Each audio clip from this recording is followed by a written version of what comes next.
for a very brief time period for an executive session item. It's to discuss personnel issue. We will then come back in and start and continue on with the meeting. I apologize for the inconvenience. We are under a time constraint also because the Board of Finance's public hearing on the town budget, which includes the Board of Ed budget, is going to begin at 7 o'clock at the middle school tonight.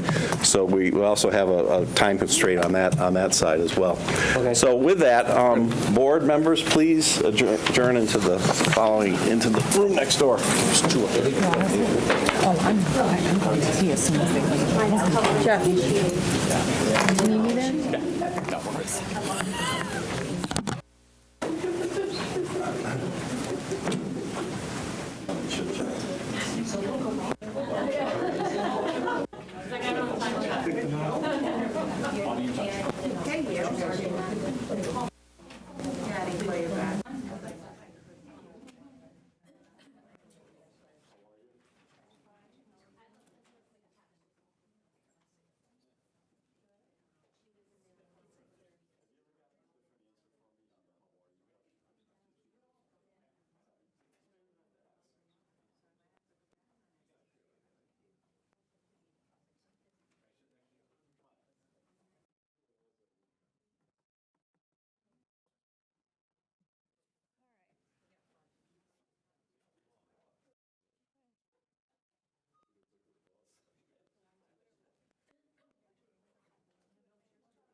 Yeah. It's not nice for the region.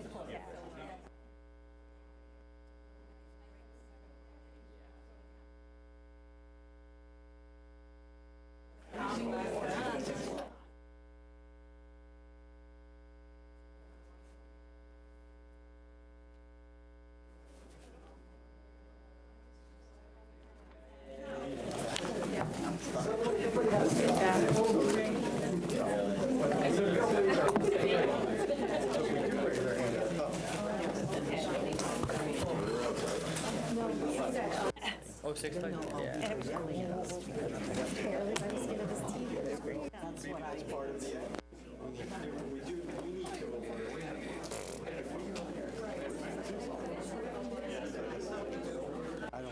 It's good for me.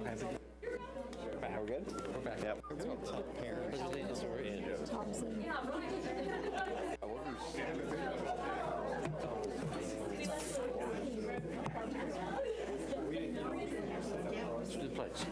Yeah, we gotta get the superintendent here. That's okay. I need 2 Ready? All set?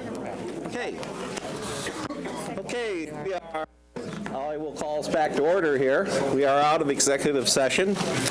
And at this point, it's time for the Pledge of Allegiance, and I'd ask Jason Bidgood to lead us in the Pledge of Allegiance. Allegiance to the flag of the United States of America and to the republic for which it stands, one nation, under God, indivisible, with liberty and justice for all. So with that, I picked Jason to lead us in the pledge because we have a special acknowledgement of Jason. Absolutely. We're very excited. I'm going to ask, Don, help me with your last name, just so I say it right. Schilke. Schilke. Donna's going to join us from the Connecticut Association of Schools, and we are here to recognize Mr. Bidgood. Mr. Bidgood, come on up. Let me bring you right up in front here. As our board knows, and so all of our community members know, Mr. Bidgood was recognized as receiving the William Chesikowski First Year Outstanding Principal Award through the Connecticut Association of Schools. So they are here this evening, represented by Donna, to give an award. And Donna, I'll turn it over to you. Thank you. I never know which way to turn when it's tricky, so please excuse if you have my back. I'm the Assistant Executive Director of the Connecticut Association of Schools Center for Leadership and Innovation, and I get to do a lot of things, but nothing is more important or more fun than to present these very special awards around the state of Connecticut. They are premier awards, and people are selected after they go through a pretty rigorous screening on our part. So we're very proud. I'm very proud to be here tonight to represent CAST at this award night. But I do have to make a comment. Your building is beautiful. My first time to East Lyme High School, I've been to the middle school. I watched some of the baseball games for a while. I missed lacrosse. Baseball games, so going strong. Beautiful facility. Thanks. So it's great to be here tonight to present this award to Jason. It is the first year middle level principal, outstanding principal award in memory of William Ceslowski, and it's for 2018-19. You were nominated by Mr. Norton, your superintendent of schools, who wrote a glowing report. And we had several, and what stood out were some of the things that Jeff said about you. He certainly talked about your strong and innovative educational leadership style that's a model for others and that's brought so many good things to East Lyme Middle School. That's great. Good leadership, strong leadership. He talked about that there was something special in you that made the entire interview committee, it was a unanimous decision. Always good to hire someone that everybody likes. That's good. But he also talked about some of the things you do and have done at East Lyme. You have quickly gathered a vast understanding of your team needs, instructional practice, and use of data. But more importantly, you really came to understand the 810 students in your building. And that doesn't come from education or coursework. That's hard. I think that's what made us select you, for sure. He talked about the programs you've initiated, particularly the first school improvement plan for East Lyme. I'm really happy that you have that because that's kind of your goal and vision as you go forward. And he talked about the connection you've made with UConn, which has brought stronger engagement for students and opportunities for the students at East Lyme Middle School that are still yet to be seen, many more. Perhaps the thing that most caught our eye, the screening committee, was the heart piece. This is where I get a little emotional. Cass really firmly believes that leadership comes in all kinds of packages, but that the best school leaders are the ones with the heart. Superintendent Newton talked about leadership begins and must always come from the heart. As a new principal, that means bringing forth qualities that exhibit patience, kindness, trust, truthfulness, dedication, unselfishness, and being humble. It's always having the mindset, he said, to put others first. And I will add, and to make sure that students are the people you're always thinking of. That's where the impact is. And you've got the whole bag. You're the whole shebang. So we're very proud of you. Those qualities are the qualities that you cannot get out of a classroom and that Connecticut Association of Schools really looks for in their leaders and their award winners. So Jason, congratulations. Thank you. I'm going to hand you this plaque that says the William Soslowski Outstanding First Year Middle School Principal Award for 2018-19, presented to Jason Bitgood, Principal, East Line Middle School, Niantic, for demonstrating exemplary instructional leadership, managerial, and organizational skills, for implementing creative and innovative practices, for being a risk taker and a visionary with the ability to deal under adversity. The Connecticut Association of Schools is very proud to present this to you, Jason. Well deserved.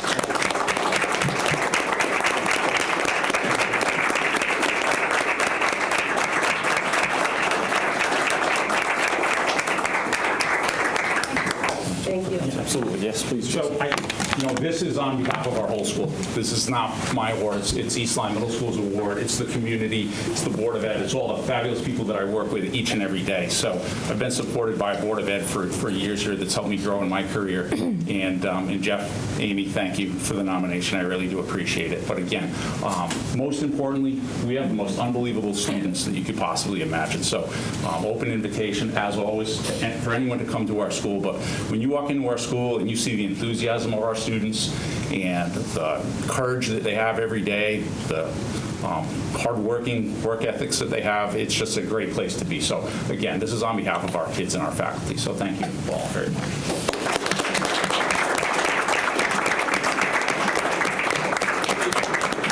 Jason, just do me a favor. Introduce you have some family members here. Sure. Just introduce your family members for me. Happy to have my wife Carol over there. Come down, Carol's there. Hey, Carol. Carol's there. Third grade teacher. This is a good night for me because I've got the greatest wife in the world who actually now knows that the Board of Ed meetings really do go to She's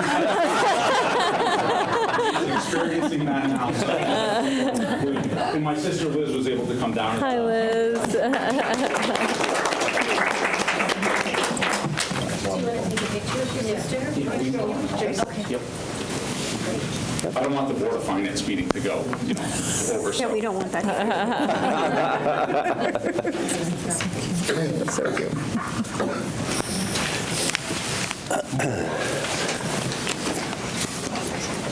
I think we can do pictures. Oh, we're going to do some pictures? Okay. We will carry on. So at this point, the board would be more than glad to hear any comment from the public concerning any matter of the board. Anybody like to address the board this evening? Anybody like to address the board? Anybody? Yes. Name and address. Getting used to this now. Hi, Carrie Burschel, 252 Giants Neck Road, Niantic. I just wanted to call attention to the food issue again. So what I wanted to do was invite Chris Urban, actually, and I would like to sponsor him to go to a really, really unique opportunity in New London on June 2nd. It's a Saturday, which I understand would mean him giving up a Saturday. There is going to be a celebrity chef throwdown, and all of these top chefs in the world, really, are coming together, and they are having to produce meals for $1.25. So they are having to produce lunches for $1.25, and all their recipes are going to be compiled, and they have to make sure that they fit within the nutritional guidelines of the that are required for state lunches. So I really think that this would be a unique opportunity, and I would love to sponsor him so he can go and work with these chefs and see what they're creating for $1.25, because I don't think there's going to be any kind of experience that would be better for him, to learn how to create meals that are already being used, how to work in a kitchen that he needs to learn how to teach his staff how to prepare these things. But if he gets the opportunity to at least see the recipes, see what they're creating, get new recipes, maybe we can move on a little bit farther and we can stop serving cereal for lunch. Or today it was French toast sticks that were frozen, that were thawed, and a yogurt muffin meal again, which is a frozen muffin that just gets defrosted in the bag with a Danimals yogurt and a bag of Cheez-Its. These are not great lunches, but there are chefs who are coming together who are making great lunches for $1.25, and I would like to sponsor Chris Urban to go to this program. It's $500 for him to go, and I think he needs to. I would like to go, and I think that anybody else on his staff who'd like to go, I'd be more than willing to have them go as well, because it's really important. It's really important to start nourishing these kids at young ages. And you're not going to have these amazing superstars who are doing all this wonderful thing, like getting all these sports awards and this and that, if you're not feeding them well. And feeding them well is what you give them in their bodies, not just what you put in their minds. So June 2nd, I'd love to sponsor him. And that's it. Thank you. Carrie. Thank you. Anybody else like to address the board at this time? Anybody else? No? Okay. Moving on, we've got some minutes to approve. 3 sets, I think. We have the minutes from our regular meeting that was held on March 26th, 2018. Would they like to make a motion? I make a motion to approve the regular meeting minutes from March 26th. Okay. Second? Second. Barbara seconds it. Any corrections, changes to those minutes? Any okay? All right. All those in favor of the motion signify by saying aye. Aye. Abstain? John and him. And me. Well, I wasn't there. Oh, yeah, that's right. Wow, I was watching the women's basketball game. Okay. Okay, so we got another set, special meeting that was held on Monday, April 2nd, 2018. I make a motion to approve the special meeting minutes of April 2nd, 2018. Candace seconds it. Any changes, corrections to those minutes? Okay, all those in favor of the motion signify by saying aye. Aye. Opposed, abstained? Amy, John, and Eric. Okay, and the last set we've got is for our special meeting that was held at the Community Forum on Thursday, April 12th, 2018. Make a motion on that? I make a motion to approve the special meeting minutes of the Community Forum on Thursday, April 12th. Second? Second. Barbara seconds it. Any corrections, changes to those minutes? No? Okay, all those in favor of the motion signify by saying aye. Aye. Opposed? Abstained? Bill abstains. Okay, all set on that. Special reports? Hi. Yeah, sure. So, good evening, everybody. It's been a while since Connor and I have been here. Got a long list. So first off, there was a middle school and high school jazz concert on April 4th, and there was also a band tag sale on April 7th at the high school. There was a jazz band concert also that was on April 25th.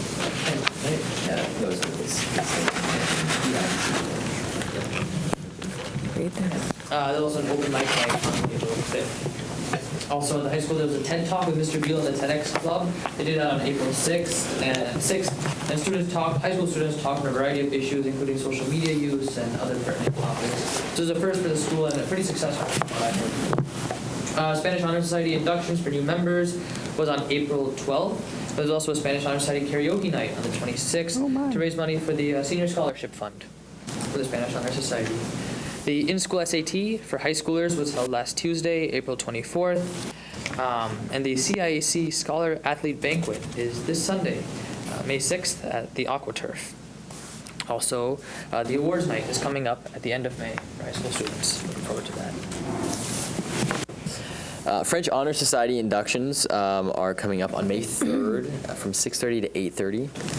ACES Day for all high school students is on Wednesday, May 2nd. And the Student Art Expo, I believe Visual Arts, is going to be here in the Commons on May 21st from 6 to 8. Physics has a field trip. AP Physics classes have a field trip to Six Flags on May 24th. That's the whole day. And of course, proms, both junior and senior proms coming up. These guys have theirs this upcoming Saturday, the 5th, from 7 to 10:30 over at Branford House at Avery Point. And our senior prom is going to be at Lake of Isles on June 2nd, 6 to 10. Yeah. AP exams are also, on a maybe less positive note, are taking place the next 2 weeks from Monday the 7th through Friday the 18th of May. East Lyme Scholarship Association, they have their interviews for their annual scholarships from May 14th through 17th. And now for some sports news. So Dylan Hadjic just recently won the, I believe, all-region indoor track athlete of the year. So definitely big kudos to him. Yeah, he's recognized in the Lyme Times the day as well, I think. In other sports, boys tennis, boys and girls tennis have both been off to a very good start this season. The boys have won all 4 of their matches thus far, and the girls have won all 5 of theirs. In other news, Mrs. Hardy's temporary issues class has had 2 trips recently, one to UPenn for Model Congress and one to Dartmouth for the Model United Nations. And I personally had the chance to attend both of those. Penn was over 850 delegates total there. Dartmouth over 470, so a lot of kids there. And at UPenn, we actually we were able to get. I was fortunate enough to get onto the cabinet there, which had 12 kids, and Ashley Brown and Colleen Keller were on the Supreme Court there. So it was very cool. That's incredible. Yeah. And that's Very good. Excellent. Wow. Nice, thanks, guys. Lots happening. Yes, lots going on. Yes. Sure, yeah, Eric? I don't want to embarrass you. So I know Conrad got into a lot of great schools. Rumor has it. Have you decided where you're going? I have, yes, I have. Are you publicly saying it? I can make that as a yes, Yale University. Nice job.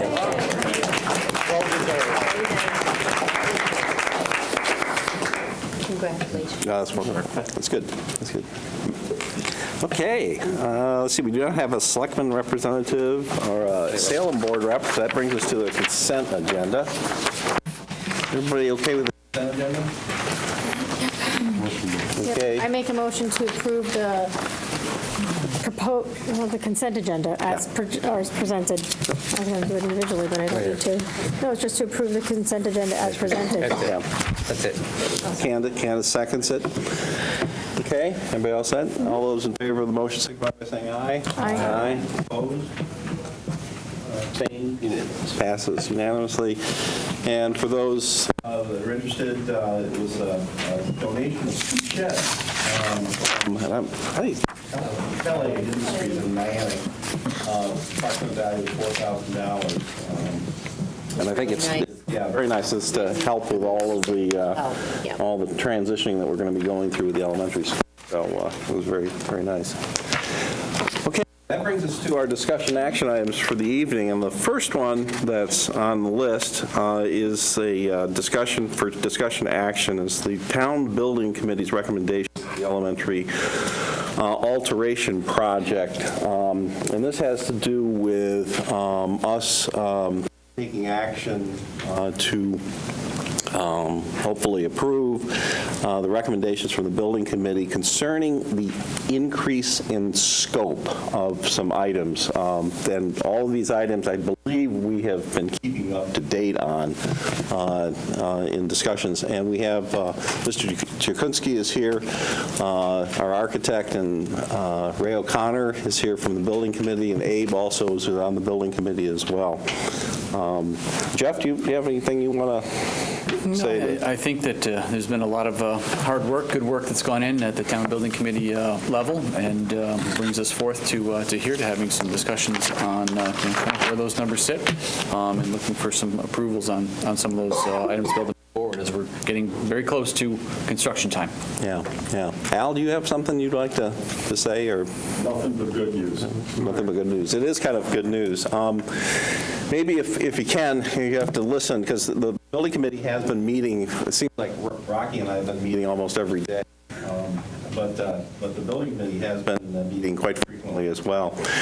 And the big thing is that, see, all the bid packages went out. They all came back, and O&G has been rectifying all the bids, checking to make sure that the scope is all right, tallying it all up against what is in the estimated budget to see where we stand, okay? And in order for the bids to be awarded, if a bid has in it one of the building committee feels is necessary, that alternate, which is a change in scope, needs to be approved by the board. Okay, so that's kind of the big picture here. The estimates for all three schools was on the order of about $27 million. Okay, and they all went out for bid, and when all the bids came back in, for Flanders, as well as Niantic Center and Haynes, which were bid together as a group, we actually were under budget by $751,000, under budget. Okay, so that's fantastic. Okay, that's really very good news. In addition, we were carrying about a 9% contingency fund as well, which is a very sizable contingency fund. Okay, so that's great news. The not so good news is that there have been these additional items that need to be identified, that were identified that we need to add in, and they've come in from various sources. So if I can just say the first one to wrap your head around is we need $284,000 to replace all the fire alarm systems in all three elementary schools. That's a total? $284,000 total. So it's for all three. Okay. Yep. Mm-hmm. Yep. And the fire marshals have said that that's got to happen, so the building committee really feels very strong, obviously very strongly about that. The next item that's going to be requested is to fix all of the remaining leaky windows at Haynes, okay? And a lot of those are in the preschool. Mr. Jakunski has presented to all of us the schematics of exactly which windows they are and all that. None of the windows in the Learn Wing, none there. But there are windows that need to be replaced. Again, as part of the original assessment, that was not included, okay? What's the cost? The cost is $584,000 to replace the rest of those windows. $584,000. Question. Yeah. Are these the windows that were not replaced like 10 years ago? Yep. Right. Okay. Yes, that's right. Yep. Okay. Al can, if you have any other more detail. This was the one that the building committee spent a fair amount of time discussing, so. They're eligible for reimbursement as well, right? Yep. Yeah. Yep. So is the 584 before reimbursement? Or after? Yes, it's before reimbursement. It'll be We'll get less. 44% back on Well, a that. fraction of the 40. Yeah. Right? 250,000 approximately is for abatement. Oh, that's right. That number. That's right. What's the abatement number? 250, 240. So. Yeah, that's good. Yeah. Is it included in that? Yes. Yes. That's why it's so high. That's why it's Thank so you. high. I was wondering why it was so high, because there's not that many windows to replace at Well, Haynes. there's a few windows with it. we really didn't feel it was appropriate to have, obviously, windows that are leaking, new casework that goes in underneath them, and then we're ruining new casework. It just doesn't make sense. Okay. And to go back to the town, too, for Okay. dollars wouldn't make sense. Yep. The next item has to do with putting in generators at Niantic and at Flanders. And those are, good things to have, especially with the upgrade that we're doing, kind of making things kind of where they should be at this point. We bid out Haynes with and without a generator, because if we land the microgrid, which has come back on the back on the table, list, yeah. okay, we don't need the generator. And generators, these are expensive items. So the building committee has recommended that we put the generators in at Niantic and at Flanders, and hopefully wait, and we'll score a free generator system through the microgrid. At Lily B, it's okay. At Lily B, yes. At Lily B. Yeah, But yeah. can I just ask, is there any way that we could tap into that at Flanders? No. It's too far. Yeah, it's There's just nothing there, but we Yep. can- Yeah, it's just that complex That was of asked. Haynes, the middle school, the senior center, the wells. No, I know. Yeah. we But can't- I remember him saying that there was an opportunity to possibly Maybe in the add future. on to that in the future. They're thinking about that for another complex and maybe some area Yeah, at Right. the high school businesses, to do too. the grocery store Yeah. and the gas This station. Flanders areas has the pool, too. Yes, that's right. Yep. Heat, too. Yep. So the cost for those two generators and all of the installation, all that, is $250,412. 250. And, yep, and $412. Eric? So what's the rationale for needing the generators at the schools? Is it for safety? Is it for, like, for the town? If we lose power in the town and people or something, we need refuge, so what's the driver for that? It's more for safety first, being able to communicate across the buildings. We don't have to cancel a school day if the generators kick on. We know we're going to not have power all day. Refrigeration and freezers in the cafeterias, so we're not losing, all the food. The middle school is really the only building that's, which has a generator, is the town site for, Shelter. Shelter, thank you. So those are the three big items. And are there, is there a cheaper version of the generators than what we're getting? So in other words, are these generators kind of like whole school generators, so you're functioning as if you had full power? And is there an option to do something less than that? Well, there's two components to the generator. The first component is emergency power for emergency lighting, types of lighting. Yeah. If you don't put on a generator, then all the components run on batteries. That's a little bit of a maintenance item. You do have to replace those batteries. The second component of the generator, as Jeff alluded, is you're going to be able to heat the building. You won't be able to air conditioning. You'll be able to keep most of the lights on. The refrigerators, freezers will be powered by the generator.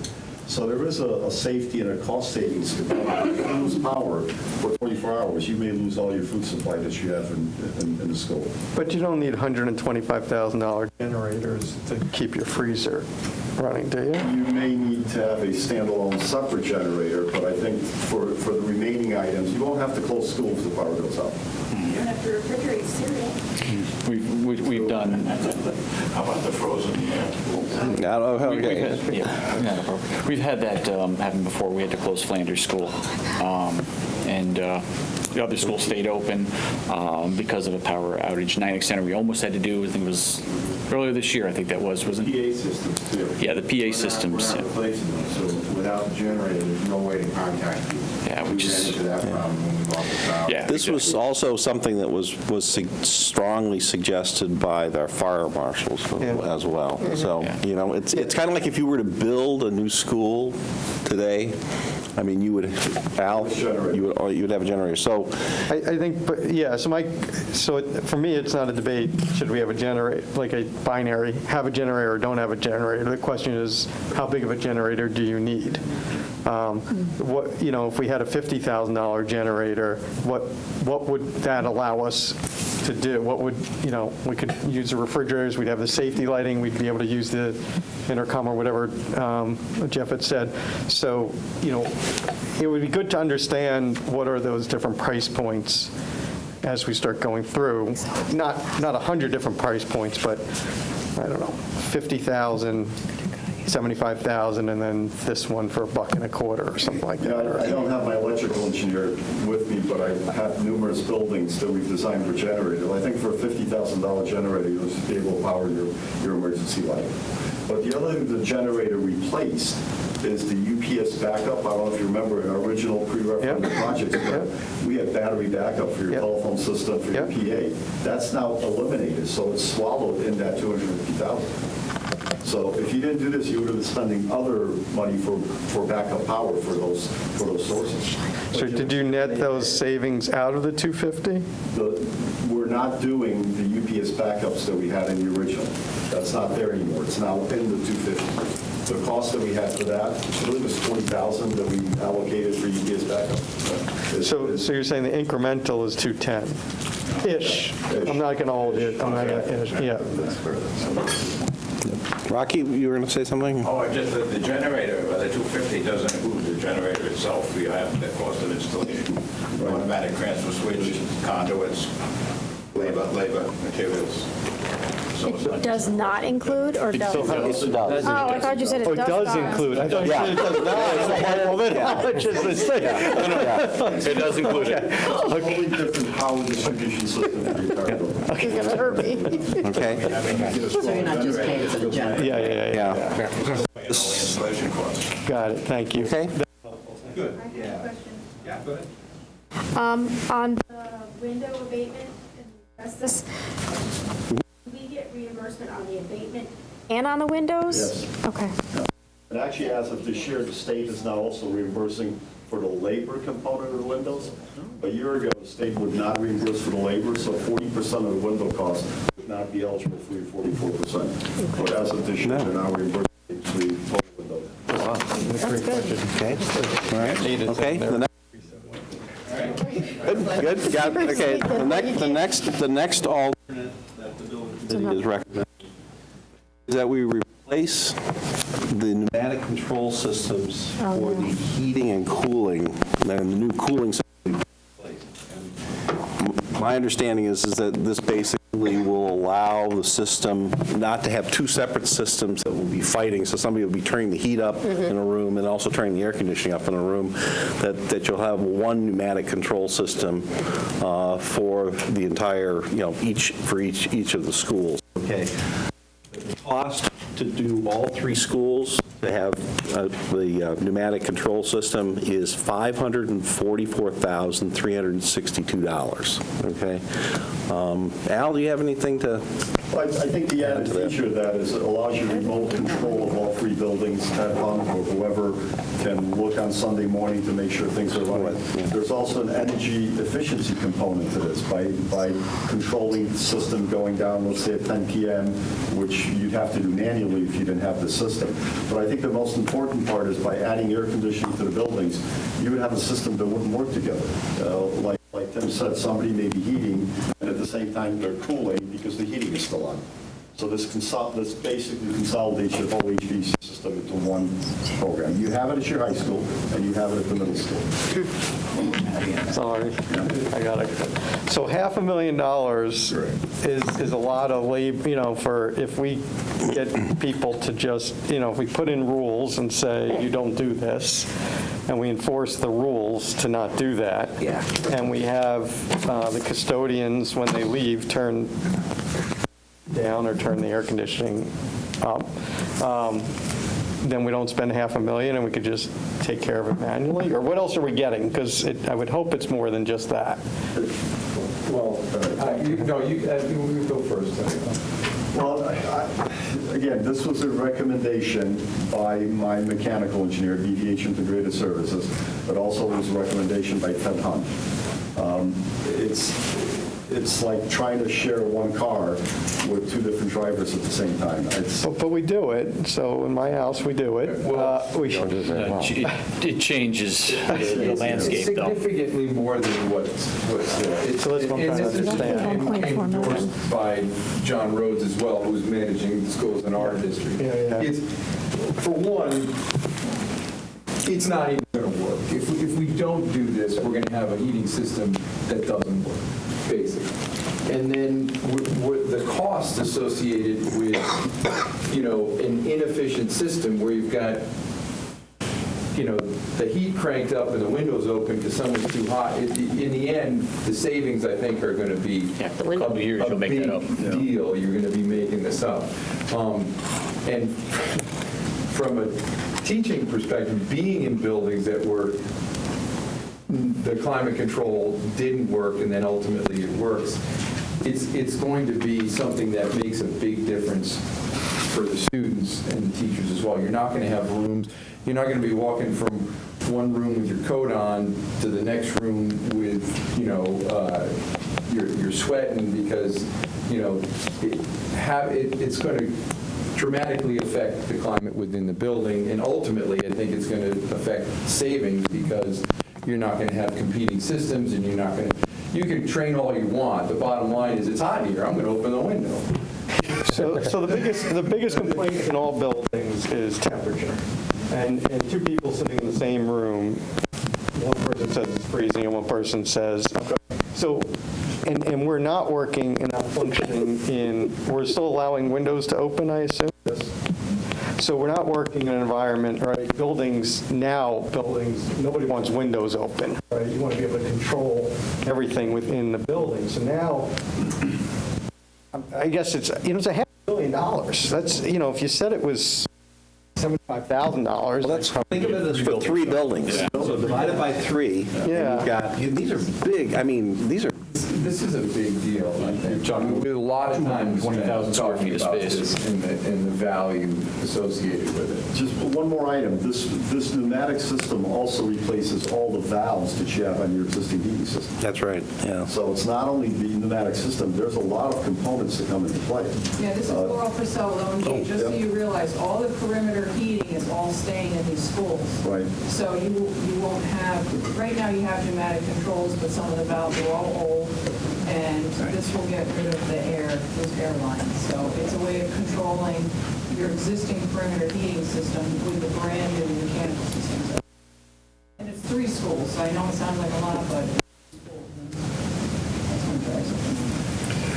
The system functions on little copper lines that connect to each unit, and they're pressurized. And it opens and closes depending on how much pressure goes in there. I know Ted Hunt's been replacing a lot of this. It's getting a little bit old. It's a maintenance issue that's going to continue. And again, it does not consolidate your heating and air conditioning system. They're both running reliably, basically, especially the heating system. So I assume at some point we're going to we're either going to have to make choices because we're pushing up against the budget, or just the very nature, if we know, we have our budget meeting in an hour, or not even an hour now. 25 minutes. Yeah, We have to sorry. depart. But these are big items. And it just seems like I don't know, did we delegate to the building group to just make these decisions, or are we making this? I mean, if I'm the only one who's challenging this, then I'll but if other people are concerned, the first few things like fire alarm stuff absolutely makes total sense, and there are a couple. But now we're getting to need to have and nice to have, and it feels like we're getting to the nice to have. So I'm not sure what else we have out there. One more. Just one more. Is it nicer to have?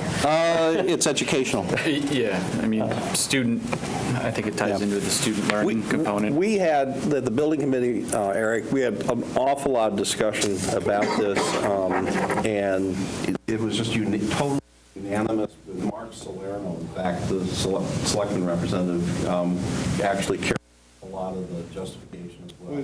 Was there a Board of Finance member there? No, there is not. But Eric, we're still on budget.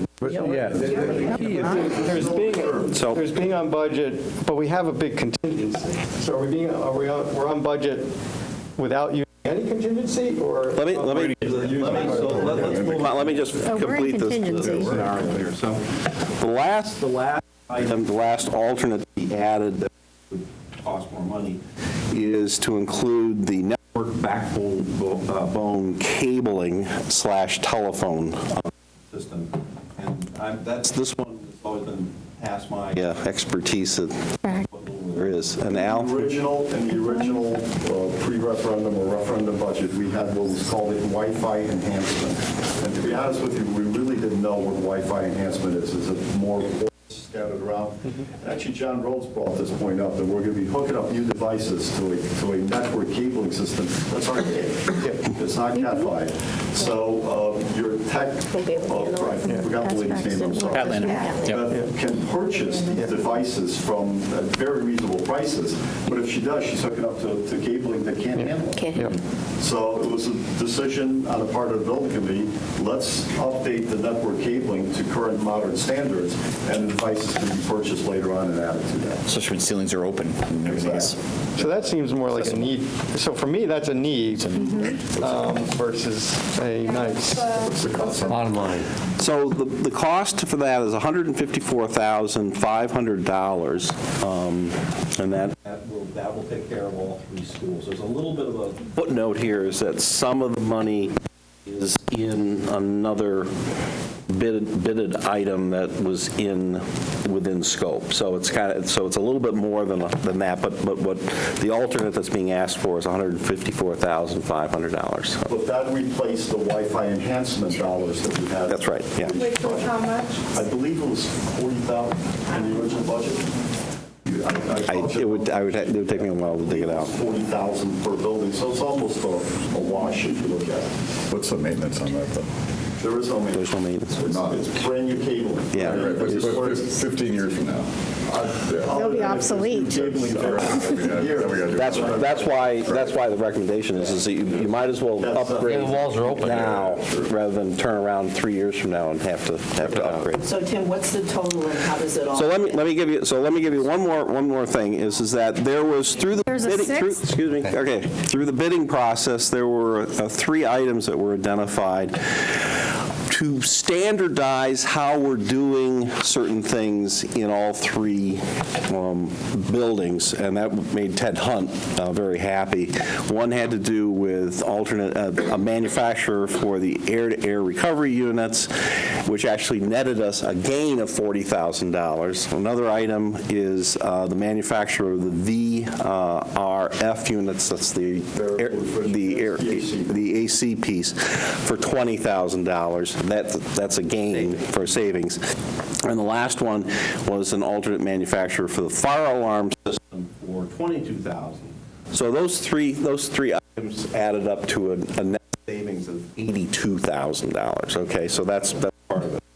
So if you do all the math on the items that I just walked you through, the the change in scope through these alternates it comes to $1,736,256.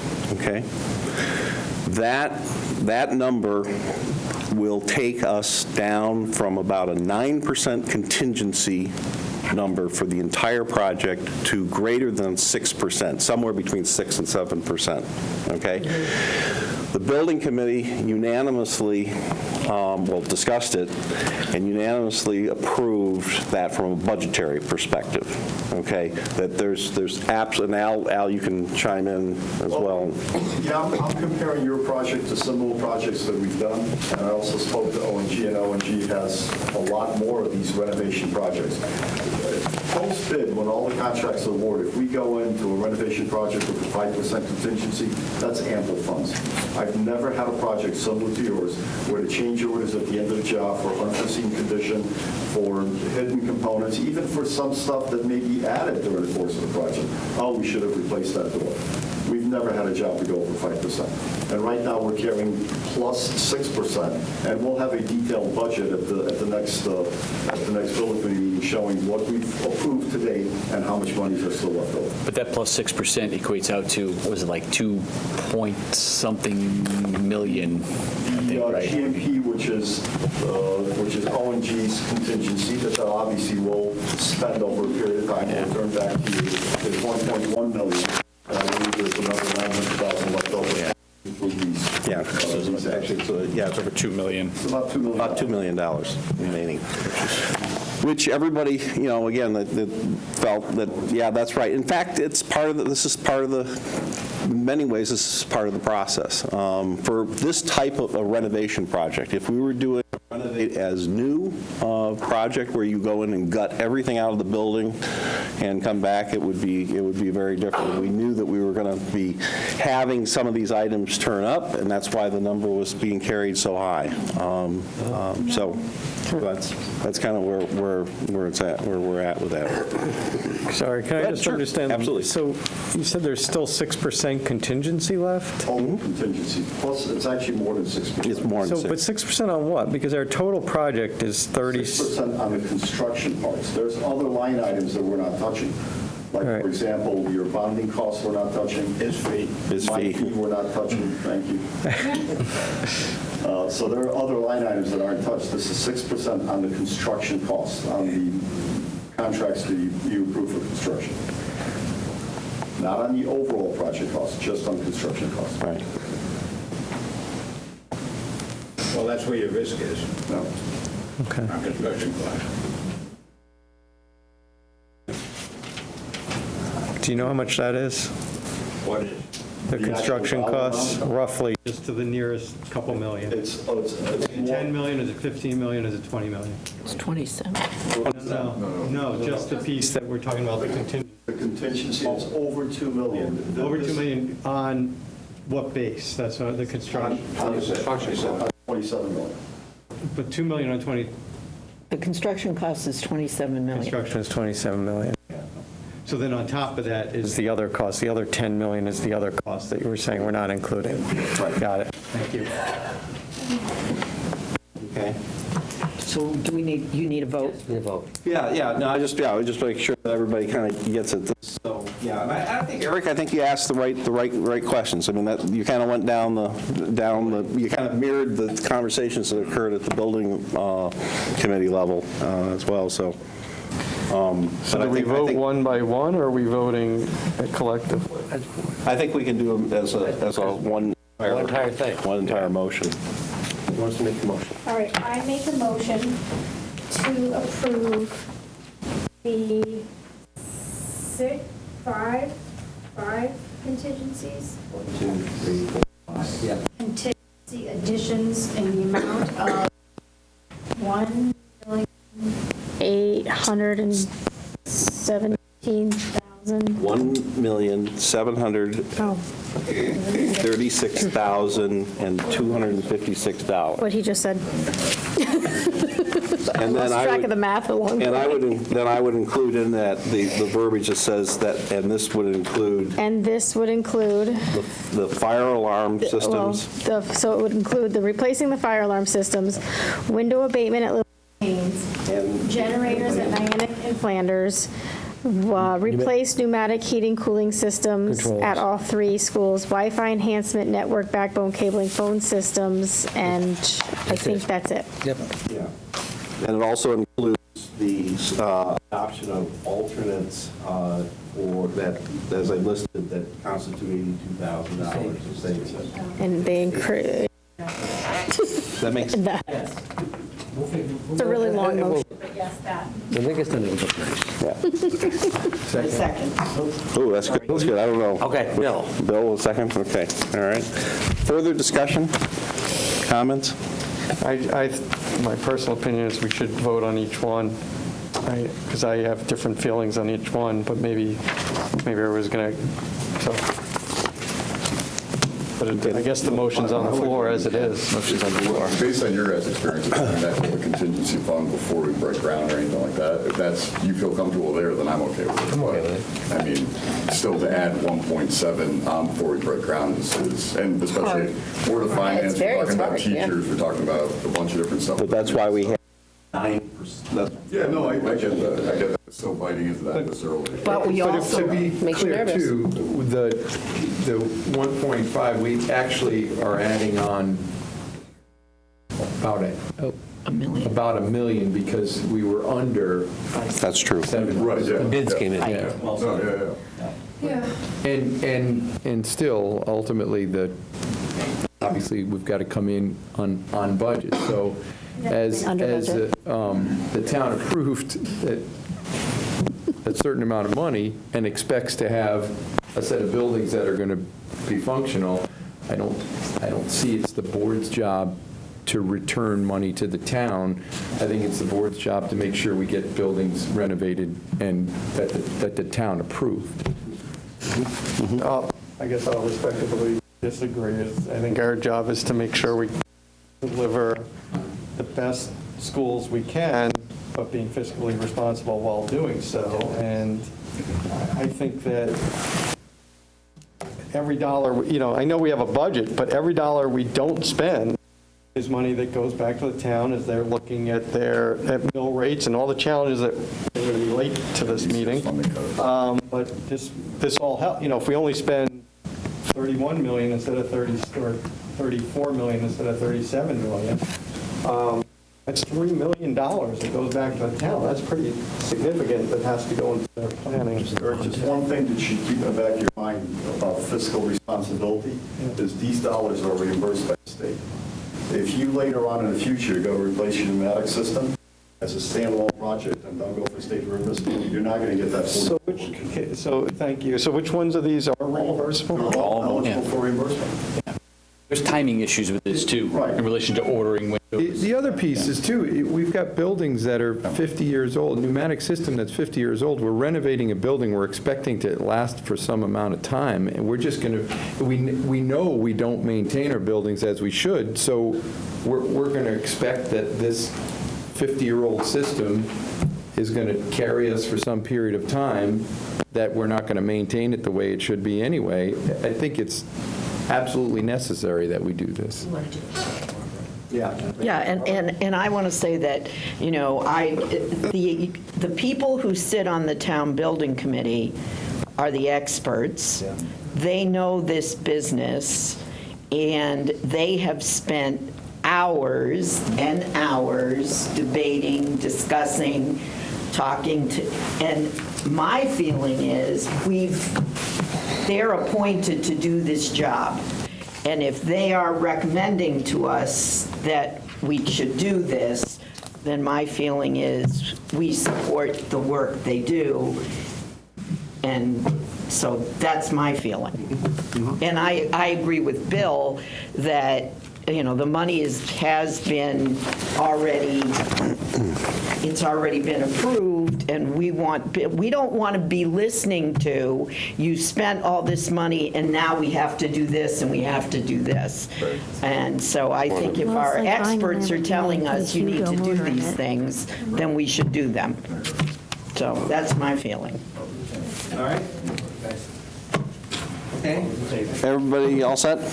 Okay, all those in favor of the motion signify by saying aye. Aye. Opposed? Abstain. Opposed. That's opposed, one opposed. Eric opposed. Okay, so that passes. And the bill, on behalf of the building committee, they thank you, and they also, I also would like to thank the building committee for all the effort that they put in. At this point, the fun for them has just begun. We would not It's a huge commitment. propose, any changes that would bring us over budget. We know. Okay. Thank you. Noting the time, really, unfortunate. What I would like to do. We have time. What, time? We have time. Let's go. We've got about 5 minutes. Instead of talking, we can do. Okay. So let me just make the following proposal. I'd like to jump down to the C, personnel item for discussion and action. Does everybody? Why can't we take it and just push to the next meeting? Well, that's what we run, but that'll take a conversation. So Jeff has to make a presentation at the board at the public hearing. Oh, he does? Yeah. Yeah. All right. Didn't know that. Oh, sorry, yeah. I just realized that you didn't know that, but I knew that. I'm sorry. So the item for discussion and action I'd like to move to is the superintendent's recommendation on non-renewal of non-tenured certified staff due to possible 2019 budget reduction resulting in a reduction in the workforce for 2018-19 school year. So Jeff, do you want to, anything? More or less just, protecting ourselves in relation to the budget process. And our hope is at referendum, it will pass, and we'll be able to recall these individuals. Okay, so with that. I make a motion to move that the contract of employment for 5 senior non-tenured certified members not be renewed for the following year upon its expiration at the end of the 2017-2018 school year, and that the superintendent of schools is directed to advise such persons in writings of this action. Okay, second. Second. Barbara seconds it. Any more discussion? Okay, all those in favor of the motion signify by saying aye. Aye. Opposed? Passes unanimously. We can continue on for a little bit, but we can release Jeff. We can release Jeff. Yeah. Because we'll make sure. The release Mariana too. Yeah. What exactly is happening at this meeting? It's the Board of Finance public forum. There is always a brief presentation of the budget by the superintendent and the first selectman, going over it, and then it's open to public comment on the Okay, whole so budget. this isn't the one that just the whole budget gets presented? No, that's, No. Then after that, the Board of Finance will be meeting and continuing their deliberations and perhaps adopting and probably taking action to adopt their recommendations for a budget to take to the town referendum, which will first, we have to go to a town meeting to set the referendum date. Got it. Yeah. The Board of Finance, they're meeting after the public hearing this evening. Yeah, we can speak. Sure, absolutely, absolutely. But you have to get, that's part of the thing, too. You got to get over there. And, Okay, thanks. Okay. All right. So let's go back to item number 2 under Finance, Facilities, and Community. And that has to do with the discussion of the community forum input that we received on April 12th related to the proposed elementary redistricting scenario options. And so we were all, I think we were all there except for Bill. I thought the input was very good, and especially the input about, so what are we going to do to make sure that as the transition occurs during the transition, as the year before the districting actually occurs, what are the things we're going to be doing around that? And I thought that was really good input. I think I believe that there were some pretty good suggestions also about some of the little tweaks on which little chunks of neighborhoods should go where. Jeff and I talked about this, and what I would like to propose, and again, this is just this proposal, is I would like to use our May 7th board meeting as a workshop for the board, for us as a board, to sit and look at the big pictures for the redistricting with the comments that we received from the public, and as a group, basically have that conversation about the tweaks and the move, and so we basically could come out, perhaps from that workshop, with basically what we think is a proposal to bring forward. Will we have the bus time? Yeah, I was just going to ask the exact same thing. When are we getting that? Yep, they're doing timing of bus routes from some of the key neighborhoods. Okay, yeah, because that was one of the comments, that some of the changes, the parents felt that the ride on the bus was going to be extensive or whatever. So we will have those on the 7th? We should, yes, we will have that. Yeah, because as I said, that's absolutely imperative that we have that information. So that we know exactly if we're moving a certain neighborhood, that how much time is being added or deleted from bus time, and what's the absolute, time as well. So that's it. Then what Jeff and I thought, and again, this is up to the board, this is just our conversation, was that after we got to that point, we'd say, we would say as a board, this is it. Or really darn close, that we would bring Mike Zuber back one more time and do one more public forum to present that and the detail around what this means, with all that information. With all the tweaks in it. With all the tweaks. And we would also have a presentation on the thinking and the ideas that the administrative team has in helping the children get ready for the transition, and some of those ideas. So actually have that as part of that public forum. And then, I think that's really important, yeah. And then with all of that information, then we would then be ready to hopefully finalize the plan and take action on it in the last meeting in May. That would be kind of the plan. Works for me. Does that sound reasonable? Good idea. Yep. And I thought maybe we might actually hold the board meeting at central office in the large conference room, so we can Committee of the whole type thing. Yeah, committee of the whole type of thing. We're not going to make any decisions, That's but it's just an opportunity for us to make sure we're using all the information. And addressing all who had it. Yeah. That sound fair? Sounds good. Sounds good. Okay? Okay. Next, we've got Second reading. policy, second readings. All right. So the first policy is the recommended revision of Board of Ed Policy 1330, community use of school facilities, buildings, and grounds. It was a revision. We hadn't touched it since 1996. Just updating things. Reading. I make a motion to approve the recommended revision of Policy 1330, community use of school facilities. I second. Okay, Lee seconds. Okay. Further discussion? Just a quick Yeah, go question. ahead. I saw, there were some little tweaks. Was there anything, is it just, really was just updating, or It was did something? really just updating. Okay, it wasn't like we noticed A, B, No. and C, so we're, okay. We really just kind of updated it and Okay. put it in more modern. Yep. Okay, good, thanks. Okay. All right, all those in favor of the motion signify by saying aye. Aye. Aye. Opposed, abstained, passes unanimously.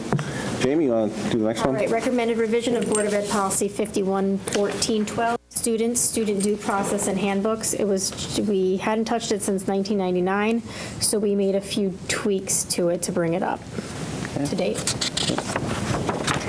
Okay. So I recommend the revision of Policy 511412, students, student due process handbook. Second.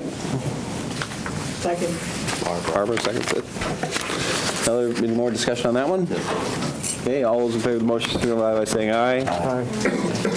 Opposed, abstained, passes unanimously. And Jamie, the last one? All right, second reading of the recommended revision of Board of Ed Policy 5127, student graduation. This was another one we hadn't had any touching since 1999, so we brought it up to date. Okay. So I would like to recommend the revision of Policy 5127, student graduation. I second. Okay, Al seconds it. Further discussion? And all those in favor of the motion signify by saying aye. Aye. Opposed, abstained, passes unanimously. That concludes our discussion action items, and in view of the time, yeah, I think I guess the only thing would You need to be... make this announcement, though. You need to make that. Oh. 5/12. 5/2 is... Yeah, Just remind everybody. yeah, May 2nd? May 2nd. Oh, yeah, we have our board document. Oh, that's right, yes, yeah, I have a brain cramp, yes, that's right. should Yes, remind Wednesday, everybody. yeah, Yes, Wednesday, I'm Wednesday. carrying around the week in Wednesday, 4:30. 4:30 at the, This room? here, yeah, 4:30. okay. All right. Any, and I guess just to say that, any public comment, anybody would like to briefly make a public comment? Okay. No, go ahead. Very briefly. I understand, this is Linda Johansson, Teacher Association President, hi. I understand the need to have given non-renewals to the non-tenured teachers, but I have to say that these are very dynamic young people, and I would hope that should the budget not go the way we would hope it would go, we could still find some way to keep these people on board, because this is the future of our school system, I think so. Totally agree. We know. Thank you, thanks, Linda. Now you know that I also know. Hi, Diane. I also will keep this brief. Diane Swan, 7 North Beechwood Road. Niantic, also an educator here in town, as many of you already know.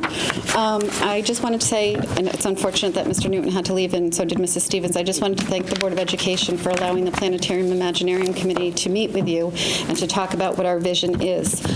Your feedback has been wonderful, and we look forward to being able to develop that ad hoc committee with members of the Board of Ed, because I think it's really important for you to see what our vision is. This has been a well-thought-out plan with many, many people from varied backgrounds, people with MBAs, we have attorneys, there's many members to this. We will be transitioning from the Planetarium Imaginarium to our STARS to STEM Incorporated. We just got the final paperwork back from the State Department that they're going to approve our incorporation, so that will be coming. Just so that you know where it is, feel free to like us on Facebook, follow us as we make that transition. I'm looking forward to you joining us. So your feedback has been wonderful, and we actually are working on our nonprofit status. We have actually yesterday I just received a text from one of the members of our Planetarium Advisory Committee that we have an attorney who's willing to do this pro bono and help us to procure our nonprofit status so that we can move forward. Again, I think this is going to be a win for the school district and for the town, because I promise you, as a taxpayer and an educator, I do not want to pay any more money for anything that we have to put into the schools than that's what's necessary in order to make our children have the best educational experience. So that's on that. The second one I'll make even quicker. On May 15th, I'm inviting any Board of Ed member that has not had the opportunity. Some of you have. Bill, you have your son. The outdoor stormwater classroom date is on May 15th. The rain date is the following Tuesday, which is the 22nd. So Bill, not Bill, that'd be you. What is his name? Bill Shears? No, it's the other one. Victor, Benny, and I have been working on this for the last 5 years. Unfortunately, this year, Salem students, third graders, will not be able to join us as their SBAC schedule is impacting their ability to be able to attend this year. Yeah, so it's unfortunate, but we will make it work the best we can, as we have with other things. So if you have not had an opportunity, please come, because again, as part of my vision for the Stars to STEM Incorporation, we will be able to provide these experiences at a cost to other towns to generate revenues for us and to be able to reinvest that in the education of our students. So if you have any follow-up questions for me, you know where to find me. Thank you. Okay, thank you very much. Can I make a comment real quick? Diane, you can. Does that conclude everybody's public comments? All concluded? Okay. This weekend, Or board comments? Oh, board comments. May 4th, 5th, and 6th, or Friday, Saturday, and Sunday, The Little Mermaid is playing here at the high school for the Eastline Regional Theater. Make sure you get your tickets. It's going to be awesome. Good, I okay. make a motion to adjourn. Second. All those in favor? Aye. My little monkey's in it. Off to the middle school. She is Ursula's tentacle.